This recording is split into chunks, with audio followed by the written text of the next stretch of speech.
I have to find a way to do that a little quicker. Every time there's that little pause, the music goes down. If I keep the music up, then the music's annoying when I'm trying to talk. Anyway, welcome to the Dr. Sem Yankee Show and the Start Spreading the News podcast. As you know, for the last few months, these two shows have been one in the same.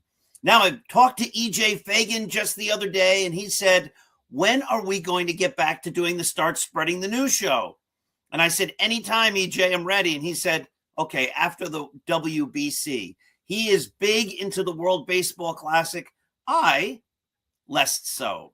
So as you know, this is the Dr. Sem Yankee Show. This is a part of the Start Spreading the News Yankee site, the greatest Yankee site there is. And as you know, this is also brought to you by the wonderful Artemisia Publishing. Artemisia has published numerous books that I wrote, including Scattering the Ashes, the least among them, Roy White's From Compton to the Bronx, 365.2, a motivational book, and coming out in just a few days, March the 17th, The Greatest New York Yankees by Uniform Number. I just got my copy, and it is beautiful. It looks great. There's pictures. Here's Ellie Howard and Dave Winfield. I don't want to spoil all the surprises, but you can find those books and many more across a variety of genres at apbooks.net. Let me just remind everyone to make each day a great day. How do you make your days great? You look around and you find the good that's in the world. You cherish that good in your heart, and then you spread it forward. If by some chance you can't find any good, well, then create some. Remember, when we give love, it comes back to us in greater amounts than we ever gave. Now, today, rather than talking Yankee baseball, we have a very special guest. Our very special guest is Tim Christ. Tim Christ just recently wrote a great new baseball book about Little League and the Little League World Series, and we're going to talk all about it right now. Hey, Tim, how are you? Fantastic, Paul. Appreciate you having me. Oh, I'm so glad. I'm so glad that you reached out. And again, as I was saying before we went on, how patient you've been with me as I'm trying to juggle a whole bunch of things and get you on. So let's jump right into it. Tell us a little about yourself and who you are and what brings you here. Yeah, no, I appreciate that. Well, I live down in Bernie, Texas, which is just outside of San Antonio. It was our Bernie Little League team that went to the World Series back in summer of 2024. I've been in the business world, in the insurance business for, quarter decade now. And my 12-year-old, well, now he's 12. He'll turn 13 here in a week. But it was my 11-year-old son that was part of the team. So, and that team, what did it do? So we formed the Bernie Little League team. It was the spring of 2024. We played all regular season. We had our all-star tryouts. The 12 kids were selected. My son, even though he's 11, he was selected to play on that team as well. And then we played all summer long, June, July, August. We got it all the way to Williamsport in the Little League World Series. We got all the way to the U.S. Championship game. We beat Florida earlier that week. Then we beat Mountain, and then we played Florida again. They beat us. So unfortunately, we lost the U.S. Championship game, and then we played the consolation game against Venezuela the next day. And unfortunately, we came up a run short there as well. But so during the summer, we went 17-2, but we got it all the way to Williamsport, so we accomplished our goal. Yeah, and you almost won it all. Now, I believe you said you went 17-2, and you mentioned the two losses. I believe you also won 17 games in a row. Isn't that correct? That's correct. Yes, sir. So tell us about the team and how you brought it all together. There's obviously Little League drama. Who are you going to pick? How do you pick the kids? And how do you then mold this diverse group of kids that just are coming together that summer into a team that can win 17 games in a row and make it all the way to the Williamsport Little League finals? That's a really good question and a really big question. Almost all of our kids have played Little League for years growing up. Some of them also play some select ball here and there. But the impetus was, Bernie turns out quite a bit of really good baseball talent. So you look at a bunch of our high school kids, they go and play in college. Some of them, have actually even been drafted by the major leagues. We had Cole Phillips here a couple of years ago that got drafted by the Braves. He was throwing 100 miles an hour when he was 17 years old. And so it was just interesting that you've got such really, really good talent with Bernie baseball, but you didn't really have that with Bernie Little League, right? So we kind of had this disconnect. So our general manager, Justin Newsom, kind of had this idea in the back of his head for years. He was talking to some of the parents about it. But obviously, as many people know, there is some drama involved in Little League with all-star selection and who gets to play on that team and which board member and which dad is sitting on the board and that kind of thing. And so they said, we had a new president come in a couple of years ago, Chris Carey. And so really he came from Abilene. And so when the two of those guys got together, it was really, we've got a shared respect for the game. We've got obviously a shared respect for just developing kids in general. And so let's try to, put this thing together and make a run of it. Right. And so we started talking to everybody back in the fall, said, hey, let's do this thing the right way. Let's make sure everybody plays Little League in the spring. We'll do the all-star tryouts. And then, out of the, several hundred kids that we have that play Bernie Little League, we'll select the best 12 and we'll make a run of it. And so, like I said, that's what we did. So ultimately the 12 of us that got selected, we all got broken up during the season. So there was 2 or 3 really good kids per, the Little League team during the season. We played our 14 games. And of course, it's typical Little League, right? Where the 2 or 3 kids that were really, really good, they'd get hits and then we'd have a bunch of walks or outs or whatever. And then, some of the games would be pretty lopsided one way or the other, but it's just part of what you put up with Little League. And we still had a good time, but we put so we had all-star tryout day, all the kids came out and tried out for the team, and then they had selections. Then the coaches were voted on. And so ultimately this team came together. We started doing practices after that selection process was complete, because obviously we didn't play games for, about 3 weeks or so. And then we were confident because we knew we had a squad of really good kids and some fairly sizable kids. So, I'll tell you, the families and the kids on our team were just fantastic. The kids are, they're typical 12-year-olds, right? They can be funny, they can be sad, they can be silly, all within 10 minutes of each other, but they are all really, really good kids at the end of the day. They all got really, really good hearts, and they're all really good athletes. And so we went to our first district game about an hour away, and we're scared to death, right? Because that old line of baseball game is just a nervous breakdown divided into 9 innings. The kids had never played a game before, and so we're like, well, let's go see how this goes. And we did really, really well. We run ruled all 3 games in district and won by large margins. And so we were like, okay, hey, now we've settled the nerves a little bit, right? We'll keep this train running. But, of course, you go from district to section, and then you got to play a bunch of other teams. And so we did really, really good in section, and that was interesting. And then we went to state, and it got a little better with the competition. So we won, but that was the first time that we didn't win, by run rule. And so all of a sudden we're like, okay, now the nerves are back. But we ultimately ended up winning both of those games by a fairly sizable margin. And then we got to go to Waco for regionals, and it got really tight. So we played, Arkansas and Louisiana, and those teams played us really, really tough. And those were much closer games, single digits divided us, and some very timely hitting, especially with that second Louisiana game, ultimately ended up. But so we beat Louisiana, and that was a Tuesday evening. Then they sat us down. They said, congratulations on winning regionals. Your kids are on an airplane Friday morning going to Williamsport. Wow. So, holy cow. Here we go. Now, when you got to Williamsport, I believe you stayed in dormitories, right? Like the kids got a little taste to be college kids like? What was that like? Yeah, that's fantastic. They it was funny when we're sitting there that night, Tuesday evening there in Waco. They said, your kids are on an airplane Friday morning. You're basically going to turn them over to us for the next 3.5 weeks. But don't worry, we run this thing like a Swiss knife, Swiss Army clock, and we've got it covered. So yeah, all the kids get to stay in a place called the International Grove, which is basically a bunch of quads. So you've got 20 teams from obviously all over the world that all come together. It's all behind high fences. It's got, lanyards, to get badged in, badged out. It's super secure. Like no kid ever gets lost, thank God.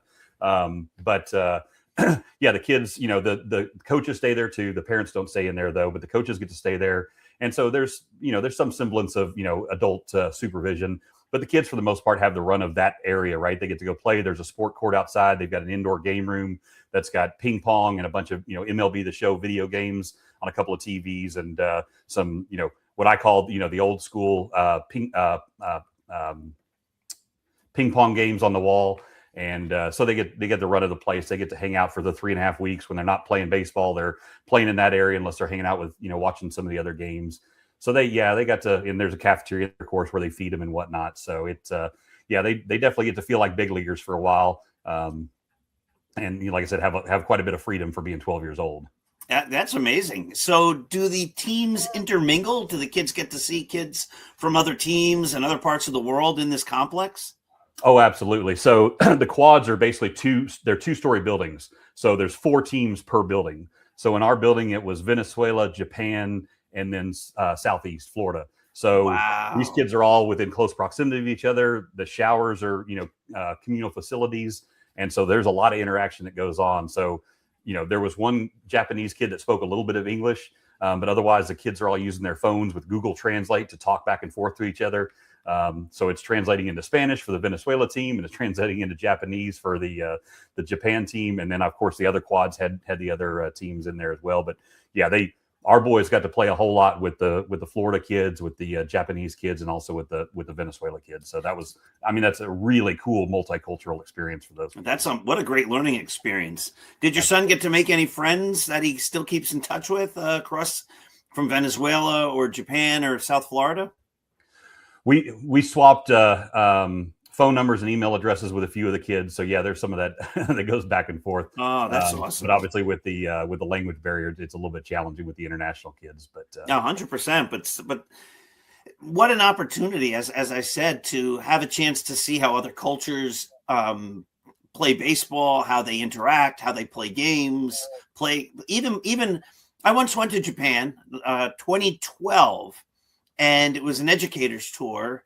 And one night you got to stay with a host family. Instead of staying in a hotel, you stayed at a family's house. And they did not speak much English, and I didn't speak any Japanese. But he had a baseball glove. And I said, "You play?" And he's like, "Yeah." And the best part it was a really great experience anyway. But I think the best part of my visit to their house was the father of the family and I went into the alley behind the house and just had a catch. You don't need words for any of that. That's right. Tim, speak the common language of sports. That's correct. You wrote a book, yes? I did. Yeah, we were. It was such an incredible experience. And I've written a couple of books in the past, but they've always been business books.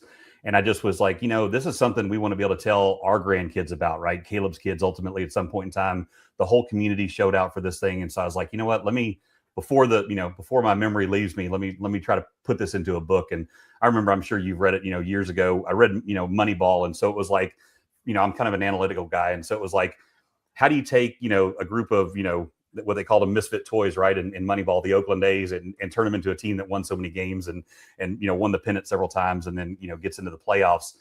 And so I look at it the same way, right? So how do you take a group of kids in Little League, or really a group of kids from 2 or 3 or 4 years old, and create a team at 12 years old that can get to this grand global stage and show off their talents? And it's really, at the end of the day, it's there's nothing. I say this very carefully. While we love our kids, there's nothing special about our kids. They are all just normal kids that have had a lot of practice at baseball over the lot of years. And so, I make the joke but it's the truth. At 7 years old, Caleb couldn't catch a fly ball over his shoulder.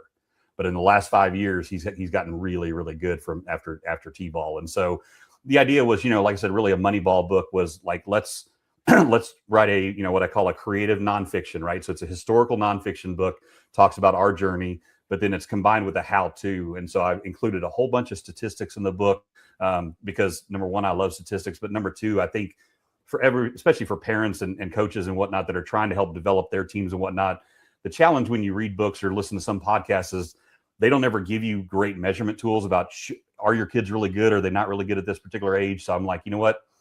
We're going to bare our souls here. We're going to put all the statistics for the kids in the book and say, here's how good they were at 12 years old. And here's a little bit about how good they were as they've come up through the ranks. That way, everybody knows this is absolutely achievable by, 10 years old, or 11 years old, 12 years old. And so it starts to really give you a good frame of reference. And so if if you're a dad out there, with your kid and, he's pitching sometimes and he's throwing, 50% strike percentage, and you say, hey, well, we know we need to get to 60, or ideally we'd get to 65%. All that means is we need more practice. So we just go out there an extra time or two a week, right? It's not complicated. But once you see that they get to that average of 65%, sometimes they'll throw 70% or 72%, and some of their days they'll throw 61 or 62. But once their average comes to 65 or 66, then you can be like, hey, you know what? We've gotten you kind of right where we need to be. You know, I mean, Nolan Ryan's lifetime percentage was 65%, right? So like there's a lot of these bellwether numbers in our head that we sort of, those are the mile markers and the milestones that we put out there to say, this is what our ultimate goal to achieve is. And so I put all those statistics in the book about, you know, exactly how the kids performed in the different games and over the course of the season, because that way everybody can understand it. Everybody can measure their own performance against it. And then, like I said, they can set goals for themselves and say, hey, we know this is achievable. And so let's work our butts off to get to this next level. And if your kid's currently batting 250, well, let's work really hard and let's have maybe a 280, you know, goal for the remainder of the season, right? And then next year we'll maybe take it up to 300 or 320, and we'll just slowly stair step them, right? I mean, I tell everybody this is not a short-term game, right? This is a long-term process. If your kid's decent at 7 years old from Little League and a whole lot of energy and development for the next 5 years, they can absolutely be batting over 400, you know, average by the time they're 12 years old. Takes 5 years to do it, though. I mean, they might be doing it by 10 and a half or 11, depending on how much practice you put into it. But you can absolutely measure that over time, and especially with the technological tools that are available these days. I mean, we all love Game Changer because it gives you, you know, everything they did all the time. So all these cool tools exist. But yeah, so I wrote the book, put all the stats in there, and it's like, you know, I said, here's how we did it. It's a great keepsake for the community. Lets everybody know, you know, obviously, I mean, it's a history-making thing, right? I mean, there's only, you know, we were the 28th team from Texas to make it to the Little League World Series in 75 years. And so, you know, it's something pretty historic. It's now a written record. We've got all the stats, hopefully to give everybody else the inspiration to, we can do the same thing with our kids. Let's just get after it and put a plan together and execute. Yeah, I love the idea of small steps. I retired from marathon running, but I ran 27 marathons. Oh, But wow. before I ever ran a marathon, I had a friend who has since passed, but I had a friend who had run the New York City Marathon a couple of times. And I said to him, I don't know how you do it. I don't know how you can run 26.2 miles. It's crazy. And he goes, you just take it in steps. And maybe a summer after that, I said, you know, if I could just run 10 miles, that'll be pretty good. I could say I ran 10 miles one time. And so I put my mind to it, and I got up to 10 miles, and I completed a 10-mile run. And then I saw him. And I said, I'm not in your league, but I just did 10 miles. Pretty good. And he goes, if you can run, this is sort of what you were just saying, just about running. If you can run 10 miles, you can run a marathon. And I said, 100%. but that doesn't make any sense. I'd have to do it again. And then another 6.2. And he goes, yeah, but if you can run 10, the next time out, you can maybe run 11 or 12. And if you can run 12, you can do 13. That's a half marathon. And if you can do 13, you can do 15. And if you can do 15, you can do 16. If you can do 16, you can do 18. And then you just start realizing, like, yeah, it's all about steps, small steps going forward. Some days you can't do it. Some days you might have run a 15-miler the week before, and then the next week you go out and you can't even make it to 4. And you're like, oh, man, what happened? But then the next week you do 16 or whatever. Like, you can't let those small setbacks get in your way. And you say it's just all about progression each day. So you're throwing strikes 50% of the time. You go out there. You really have that drive. You want to keep pitching. You want to keep getting better. Next thing you know, you're throwing strikes 55% of the time, as you said. And if then you give the nice numbers to let them know, anybody who reads the book, what the benchmarks are. So if you think you're going to be good enough to have a player or a team be Little League World Series quality, you've got to be throwing strikes 65% of the time. That's the idea. And I think that's great information. And I think it's a great motivator, right? Because the idea is we can all get better. So I think that's great. And I love how you call it creative nonfiction, where it's obviously it's a true story, but you found ways to be creative. So where is the book? What's it called? And when's it come out, or how can we get a copy?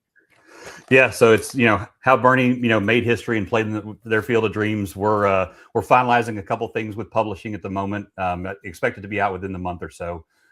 Super excited. Pretty much right in time for between spring training and opening day, and then obviously Little League starting here fairly quickly. We're looking to have it up, hopefully early this spring, and then carry it into the summer and kind of distribute it from there. But yeah, I mean, I think to your point about the running thing, it's like you said, it's funny. I say it's funny after, when we're all 50 years old, everything's funny at this point, right? We've all lived enough. I used to do triathlons. And so, yeah, to your point, that first time, when they say to run for an hour, you're like, oh my God, I can never run for an hour. But once you can run for an hour, what you realize is you actually you don't have to, you're not catching your breath anymore. It's at a pace that you can maintain. And if you can maintain a running pace for an hour, you can slow back a little bit, and then you could, like, to exactly your point, you can easily run 11 or 12. It's not like you're running 10 and then you're just dropping dead from sheer exhaustion. And so then it's just, you build a program and a system, right? I mean, so in our training, we do 3 weeks of progressive incremental, and then that fourth week is a recovery week. So we back off when we do 80%. And then that next week, when we come back, that week 5, it's 10% more than week 3. And it's a system, right? And so, you can't, to your point, you can't go from 0 to a marathon runner in a month, but you can absolutely do it in 6 months. And so commit yourself to the long-term goal. And I think too, that's a big piece with these kids. And, actually, I think, credit Mid-Atlantic, who we played the first game there in Williamsport. They were the third place team in their regional tournament when they were 10, but playing in the 12U division. The next year when they came back and they were 11-year-olds, they got second in that same tournament. The third year, when they turned 12 years old, they won their regional tournament, and that took them to the Little League World Series. And so there are a number of little leagues around the country that build into kind of this multi-year planning program, right? They talk about it with the kids, and I always make the joke. There's another book out called Little Big Men that Gary Eagle wrote about the 2002 Little League World Series when the kids from Kentucky won the whole thing. Well, the kids from Kentucky beat the kids from Fort Worth, which obviously is in Texas, so it's a near and dear to our heart. But what's crazy about that game is the kids, from Fort Worth, like, they've all heard that story 100 times now growing up, right? There was this team from Fort Worth that went to the Little League World Series in 2002, and they've told that story for the last 23 years. And of course, a lot of things have changed. I mean, you're a big baseball guy.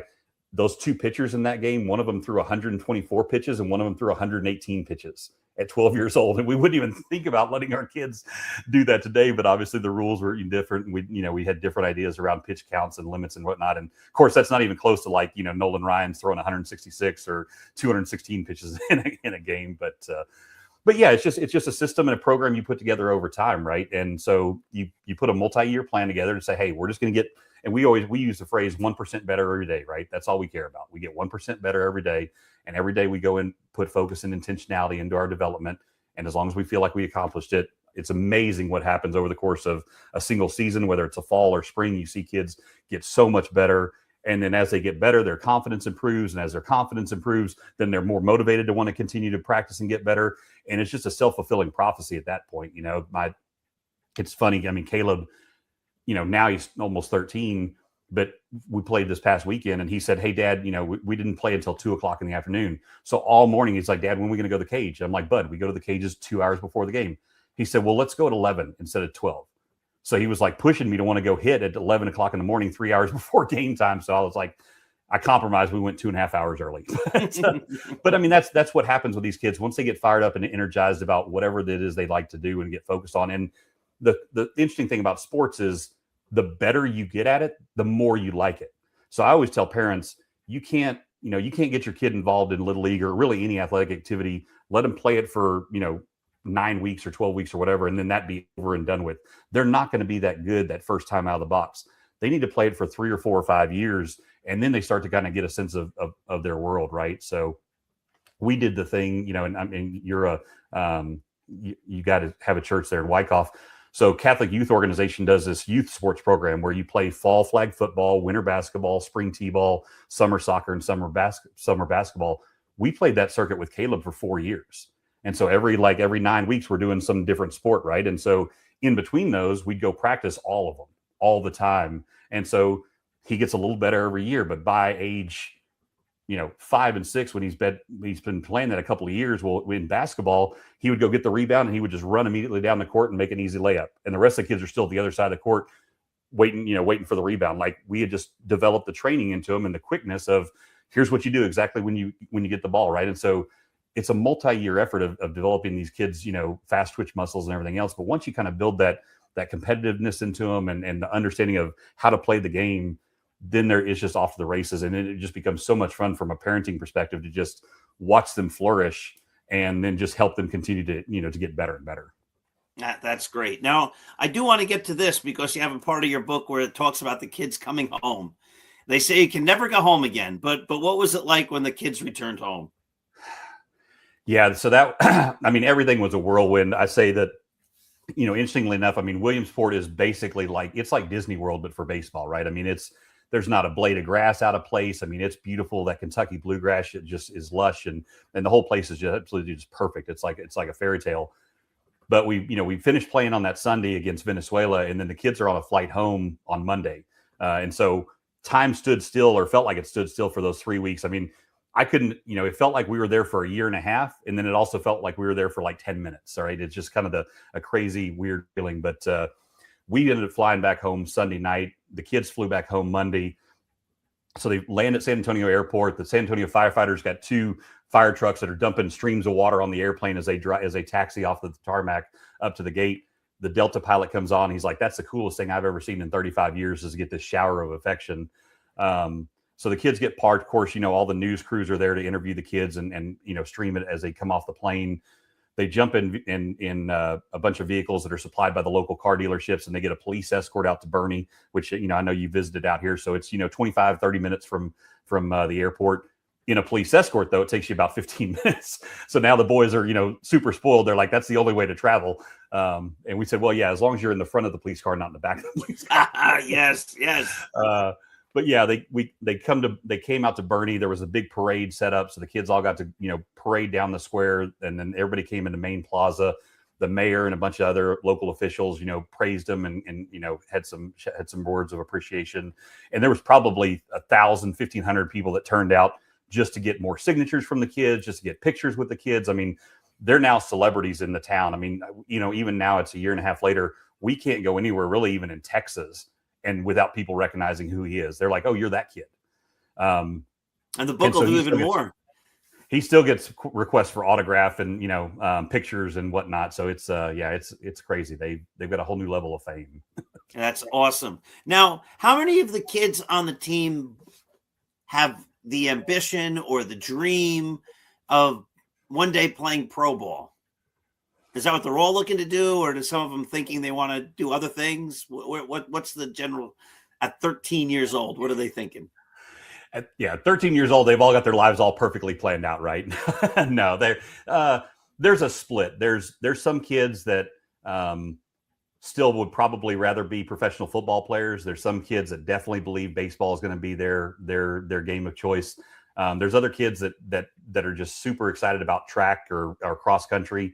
So it's a little bit of a mix. I'd say it's, we probably, out of the 4 or 5 sports that, most of the kids play, it's probably almost equally divided. 2 or 3 kids per sport is probably about how it plays out. And, it could be that a few of the kids develop, hopefully, obviously, into multi-sport athletes, right? We'd love to have another Bo Jackson or, Michael Jordan or whatever come from Bernie. But yeah, no, there's a few of them. Julian Hurst, for sure, the star pitcher that you saw that played, pitched a bunch of those games. He definitely has the desire to go all the way. Caleb's got that desire to go all the way as well. So we're actively encouraging and building the plan for, okay, if that's your goal, here's how we achieve it. That's great. You seem like a wonderful coach, a wonderful person, a great leader in your community, a great leader for the kids. So I think I compliment you on all of those things. So let's just take a couple of moments here. We can't put a little caveat in there though yet, right? They have not turned out that way yet, so it's they're good to this point, but the rest of the story is not written. So well, it's for all of us, right? Even at our age, the rest of the story is not written, and the idea is to keep writing it, right? Keep finding ways to make our lives better lives and kinder lives, and hopefully continue to set goals in our own lives and do great things. So That's right. You're in Bernie, just outside San Antonio. The Astros and the Rangers are the hometown teams. How does that break out? You have mostly Ranger fans, Astro fans. What is it like out there? It's an even split. I think, there's some people, back when we had the Oilers for football, there was definitely a bunch of Oiler fans, but there's a lot of Cowboys fans. There are some folks that have adopted the Texans as well. But I'd say it's probably slightly more shaded Astros. Although obviously the Rangers have been good the last few years too, right? So it's fun to have two really good teams to get to root for. And actually, this past weekend, the college games that we went to on Friday night were actually played in Dakin Park there in Houston. And so we got to see some of the college kids hit some home runs off that left field wall that comes in. So it's a whole lot of fun. But yeah, the Astros are obviously a great team. We had, definitely got to credit even the Yankees organization too, had so many wonderful things to say about the kids. And, we got to watch the Yankees came and played in that Little League Classic game that happens there in Williamsport. But we got a bunch of video messages from Ranger players. We got a bunch of video messages from the Astros players. And so the kids just ate all that up. We got a bunch of video messages from the college coaches and, some of the high school coaches around the area. So, Jim Schlossnagel, that used to be the head coach for Texas A&M. Now he's the head coach for University of Texas. He sent a video message. He actually knows Caleb now because we've gone to several of the UT games. And so now it's like, hey, Caleb, how are you doing? And it's like, hey, coach. So it's a whole nother level. And, we had Jace Lavallee that just got drafted. He played for Texas A&M. One of our players, is a big A&M fan. So he had said, hey, that's my favorite player. So when he was up to bat one time, they showed Jace Lavallee, it being his favorite player. So Jace Lavallette's watching the games. He took a picture of that and then posted it on his Twitter page and said, this is like the coolest thing I've ever seen, that, somebody just, looks up to me that way. And it was, and it showed a picture, like his Twitter page was like of him hitting a home run or something. So he had those two pictures superimposed on each other. But the outpouring of support from really the entire Texas community was just absolutely incredible the entire summer. And it was just a whole different level. And it's been such a blessing just to be a part of that and experience all that firsthand. It's amazing. Show us the book again. Sure. Oh, it looks great. Really terrific. I can't wait till it comes out. When it comes out, send me the picture of the cover and a little blurb or a part of a chapter, and we'll put it on Start Spreading the News and a link to where we can get it and where the readers can pick it up. And hopefully we help you sell a whole bunch of books, because it's a great story. And the way you've incorporated so many great other pieces of baseball and youth development and setting goals, I think it's going to be a big hit. And I can't thank you enough for sharing it with us. No, my pleasure. Like I said, thank you so much for having me on. And yeah, hopefully it's a joy and a tool that everybody gets to use to, help their own kids, continue to get better. So, Tim, you're awesome. I'm going to wrap the show up. I'm going to put you in the background again, but don't go away. It's like, when you're on those game shows, stay back and we'll give you the parting gifts. I don't have any parting gifts, but we can talk for a minute. Let me just wrap the show up. Tim, thank you so much for being a part of the show today. I cut you off too. Say it again. Oh, no, I was just saying, thank you, Paul. And I thank you guys to the Yankee fans. Like I said, the Yankees organization, when they flew in for that MLB Little League Classic game, they just hung out with the kids all day, signed autographs. It was, it was like Christmas for the kids to hang out with Aaron Judge and Juan Soto and DJ LeMahieu and all those guys. So, and I wish Juan Soto was still a Yankee, but that's another story. Thank you so much, Tim. All right, my friends, how about that? What a great story. Tim Christ and the story of the 2004 Little League World Champion, runner-up to World Champion team from Bernie, Texas, spelled Boerne or something like that. And when you go out there, you think, oh, I want to go to the town of Bourne. And then you get out there and they say, no, it's Bernie. It's pronounced Bernie. As a Yankee fan, that was easy to remember because I just thought about Bernie Williams. Thank you for watching. This has been the Dr. Sem Yankee Show, and this is the Start Spreading the News Yankees podcast. Have yourselves a wonderful day. And remember, be kind, share kindness, share love. When we give love, it comes back to us in greater amounts than we ever gave.